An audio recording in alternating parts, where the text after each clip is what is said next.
She had suffered for 12 years and had spent all she had searching for a cure. Then, one day, in an act of faith, this woman from Galilee quietly reached out to touch the hem of Christ's robe. She was instantly healed. The robe was just a piece of cloth, yet when Christ was present, there flowed a great healing power.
When Jesus and his disciples entered Jerusalem, the cloaks of the people were used to proclaim his glory.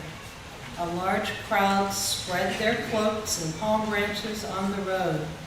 They formed a procession and shouted, "Blessed is he who comes in the name of the Lord. Hosanna in the highest." The whole city was stirring and asked, "Who is this man?" The crowd answered, "This is Jesus, the prophet from Nazareth." Many were wondering if this could really be their new king. Others had already witnessed Christ's power and shouted, "Blessed is the King of Israel."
Soon afterward, Jesus and his disciples gathered in an upper room to share the Passover meal.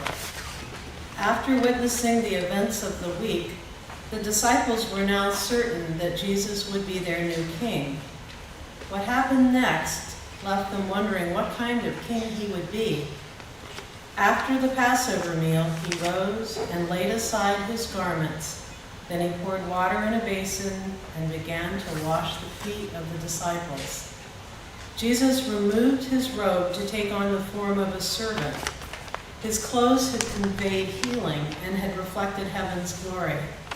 But now his robe was laid aside to teach the disciples an enduring lesson in humility.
Philippians, we read that Jesus took upon himself the form of a servant. He humbled himself and became obedient unto death, even the excruciating death of the cross. He demonstrated this obedience unto death through his arrest, his trial, and his crucifixion. After he was tried, soldiers mocked him and stripped him of his garment, replacing it with a purple robe. They put a crown of thorns on his head and hailed him as king. But through every step of the way, it was clear he had become king of suffering.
Soldiers cast lots to see who would take Jesus' robe. As Christ died, the winner held the empty robe in his hand. To the sick woman, it had conveyed healing power. For the disciples on the mountain, it had reflected heaven's glory. But now that Jesus was gone, it was just a piece of cloth. The soldiers hadn't been planned to be touched by their encounter with Christ, but at least one of them was changed by what he saw that day. At the moment of Christ's death, he exclaimed, "Surely this was the Son of God."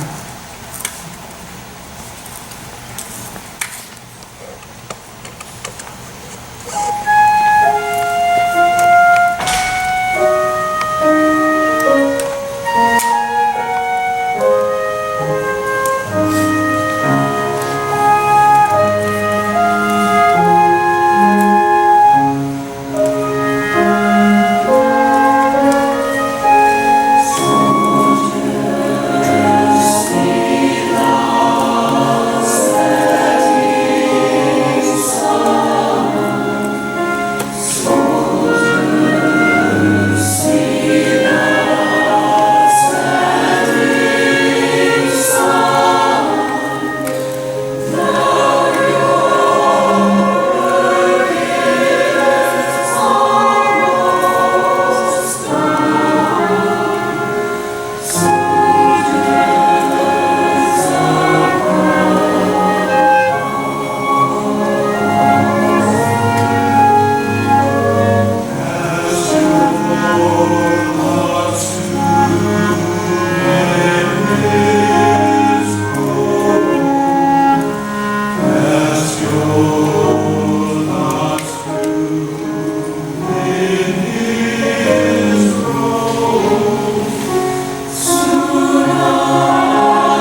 Jesus' body was laid in a borrowed tomb. The stone was rolled into place. The grave was sealed as his body lay silently wrapped in a shroud of death. But the Bible promises that death has lost its power. O death, where is your sting? O grave, where is your victory? The sting of death is sin, and the strength of sin is the law. But thanks be to God who gives us the victory through our Lord Jesus Christ. Come and touch his linen shroud, not to mourn the tragedy of death, but to remember that these grave clothes will soon lay empty, left behind on the floor of the tomb.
Today we have encountered Christ through the stories of his last day on earth. We have touched his robe of healing. We have been challenged by his humble clothes of servanthood. We have remembered his purple robe of suffering and felt the linen of his shroud. But we look forward to the day when we will truly see Christ, clothed in full righteousness and power of heaven. The book of Revelation tells us that one day we will wear the shining robes of the saints and join all of heaven to proclaim the marvelous glory of the Lamb.